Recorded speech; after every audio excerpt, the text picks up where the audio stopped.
What we're gonna do is take a burger, layer it with provolone, and put Parm in the breading for the Portabella Parm. So it's a burger with a Portabella Parm. So once they hang out and they get mellow, we're ready to go through our breading procedure, flour, egg, breadcrumb, right into the pan. I set this up as close to the shallow fry station as possible. I also have a pan with a metal rack liner. Anytime I make breaded anything, I put a metal rack in there so the heat can circulate and the bottom doesn't get gummy. This has a whole cup for a couple of cups of panko or homemade breadcrumbs or plain breadcrumbs. I add a full cup of Parmigiano Reggiano cheese.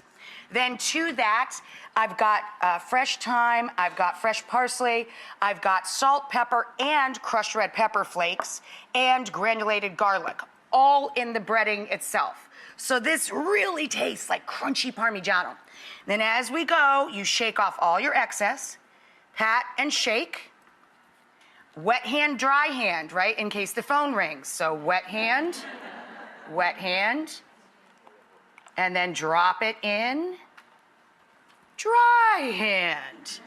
Now we want this batch to cook at the same time. So while I don't bread too far ahead, when we come back, we're gonna talk proper patty making, and we're gonna make our sauce. So put these in the oven once you get them all breaded. Come on back.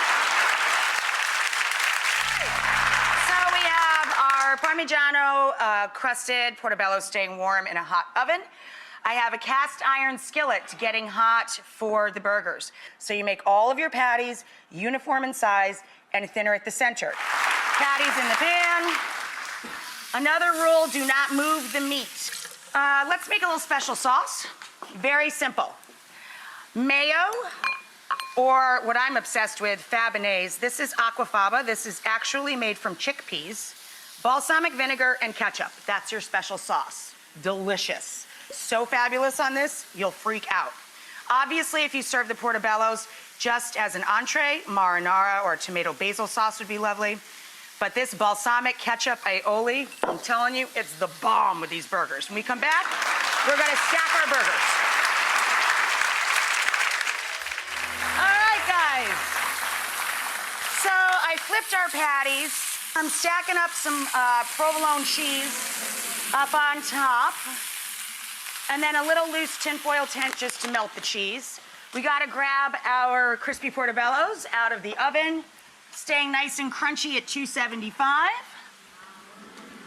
We are going to start with a little lettuce and relish. Let me tell you about the relish. I took giardiniera, that's this, hot Italian pickled vegetable salad. I drained the entire jar. I throw it in the food processor and I make spicy relish. I do this a lot on Italian hoagies too. So we're gonna put some of our relish down, a spicy, crunchy bottom.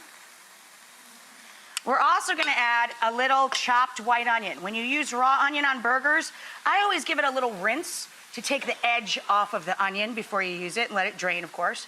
Then a little bit of crunch. Iceberg, heart of romaine, whatever your favorite crunchy lettuce is. I've got iceberg here today. Iceberg is an underappreciated lettuce, I feel. I like iceberg. He's my buddy. So we're gonna put a little crunchy iceberg down. Oh, look at that. Woo, I'm drooling. Now we're gonna take that gorgeous provolone covered patty, pop it on there. Is nothing sexier than meat wrapped in cheese. Nothing. Yes. And then, I'm gonna turn that off. Then we're gonna take one of our giant, crispy Portabello Parmigiano discs of goodness. And then we're gonna take this special sauce, ketchup, aged balsamic, salt, pepper, and a little mayo or Fabonnaise. Ah, no!